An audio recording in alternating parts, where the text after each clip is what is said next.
খুলনার উপকূলের দিকে ধীরে ধীরে ধেয়ে আসছে ঘূর্ণিঝড় রুমেল। এই রুমেল আসছে ধীরে ধীরে খুলনার উপকূলের দিকে এবং ইতোমধ্যে খুলনার উপকূলবর্তী এলাকাগুলোতে ক্ষয়ক্ষতির চিহ্ন কিন্তু আমরা দেখতে পেরেছি। সূত্র মতে আমরা জানতে পেরেছি খুলনার কয়রা এবং পাইকগাছা এলাকার যে জায়গাগুলো আছে এই জায়গাগুলোতে নদীর পানির মাত্রা এতটাই বেড়ে গিয়েছে যে লোকালয়ে পানি উঠে আসছে এবং যে বেড়ি বাঁধগুলো আছে সেই বাঁধগুলো কিন্তু ইতোমধ্যে ভেঙে গিয়েছে। আমরা আমাদের পাইকগাছার যে শিবসা নদী আছে সেই শিবসা নদীর খবরটা জানতে পারি যে শিবসা নদীতে এতটাই পরিমাণ পানির চাপ বেড়ে গিয়েছে যে বেড়িবাঁধের উপর থেকেও প্রায় 1 থেকে 2 হাত পরিমাণ পানি উঁচু হয়ে গেছে। এই পানি উঁচু হয়ে যাওয়ার কারণে কিন্তু লোকালয়ে পানিটা প্রবেশ করছে এবং ওই এলাকার যে মানুষজন আছে তারা কিন্তু ধীরে ধীরে আশ্রয় কেন্দ্রের দিকে ধাবিত হচ্ছে। আমরা আবহাওয়া অধিদপ্তরের সূত্র অনুযায়ী জানতে পেরেছি যে এই রুমেল ধীরে ধীরে বঙ্গোপসাগর থেকে খুলনার দিকে আসছে এবং রাত 9টা নাগাদ কয়রা উপজেলার উপর আঘাত হানবে। এই রুমেল কিন্তু বঙ্গোপসাগর থেকে উৎপত্তি হয়ে বঙ্গোপসাগরের নিম্নচাপ থেকে উৎপত্তি হয়ে ধীরে ধীরে বাংলাদেশ এবং পাশের যে রাজ্য আছে ভারতের পশ্চিমবঙ্গ এই অঞ্চলে আঘাত হানবে। এর মূল কেন্দ্রে কিন্তু পটুয়াখালীর খেপুপাড়া অর্থাৎ এর আশেপাশের যে অঞ্চলগুলো আছে অর্থাৎ খুলনা এবং বরিশাল অঞ্চল এই অঞ্চলে সব থেকে বেশি ক্ষয়ক্ষতির সীমা আমরা দেখতে পারবো।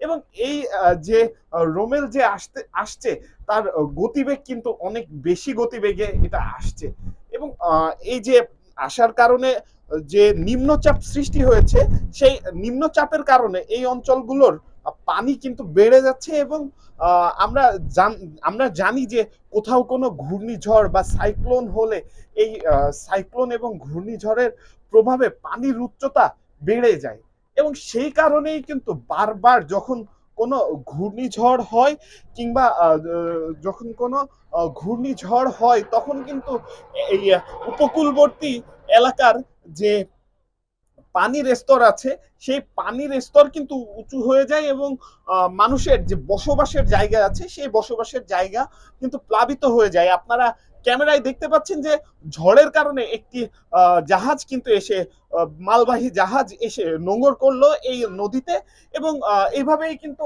আরো অনেক জাহাজ এখানে নোঙর করা রয়েছে। তবে এই ঝড় কিন্তু খুলনার মানুষকে ঘরে আটকে রাখতে পারেনি। বিনোদন কেন্দ্র 7 নম্বর ঘাটে খুলনার মানুষের একটা ভিড় দেখা যাচ্ছে কিন্তু এই একই একই খুলনার মানুষ যারা কয়রায় আছেন তারা কিন্তু প্রাণ বাঁচাতে আশ্রয় কেন্দ্রের দিকে ধাবিত হচ্ছেন ধীরে ধীরে। কয়রার যে বর্তমান পরিস্থিতি সেই বর্তমান পরিস্থিতি সম্পর্কে আমরা তথ্যসূত্রে জানতে পেরেছি যে তারা কিন্তু আশ্রয় কেন্দ্রের দিকে ধাবিত হচ্ছেন কারণ তাদের যে জনজীবন আছে সেটা জলোচ্ছ্বাসের কারণে বাধাগ্রস্ত হয়েছে। এর পাশাপাশি আরো যে একটা গুরুত্বপূর্ণ বিষয় সেটা হচ্ছে সুন্দরবন। সুন্দরবন কিন্তু এই ঝড়গুলোর গতিরোধ করে। তবে কিছুদিন আগে এই সুন্দরবনের একটা অংশ কিন্তু পুড়ে গিয়েছিল এবং অনেকক্ষণ ধরে সেখানে অগ্নিকাণ্ড চলেছে, দাবানল চলেছে। সেই জায়গা থেকে সুন্দরবন কিন্তু একটা গুরুত্বপূর্ণ ভূমিকা রাখে যখনই এই দক্ষিণবঙ্গে বা দক্ষিণ অঞ্চলে বাংলাদেশের যখনই কোনো ঝড় আসে সেই ঝড়টা মোকাবেলায় সুন্দরবন অনেক গুরুত্বপূর্ণ ভূমিকা রাখে। তবে এই রেমালের বিষয়ে কতটুকু গুরুত্বপূর্ণ ভূমিকা রাখবে সুন্দরবন এটাই দেখার বিষয়।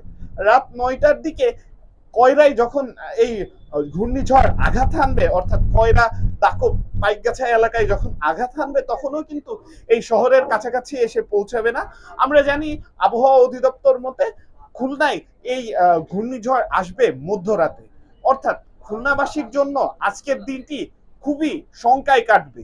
এই ঘূর্ণিঝড় কতটুকু ক্ষতিগ্রস্ত করবে জনগণকে এটাই দেখার বিষয়। এই ছিল কয়রা বা খুলনার যে উপকূলবর্তী অঞ্চল সেই অঞ্চলের বাঁধ ভাঙা এবং জলোচ্ছ্বাসের সর্বশেষ তথ্য। মানুষজন আশ্রয় কেন্দ্রের দিকে ধাবিত হচ্ছে এবং মহান সৃষ্টিকর্তা যেন তাদের হেফাজত করুক এই কথা বলেই আমি আমার এই সর্বশেষ তথ্য দিয়ে শেষ করছি।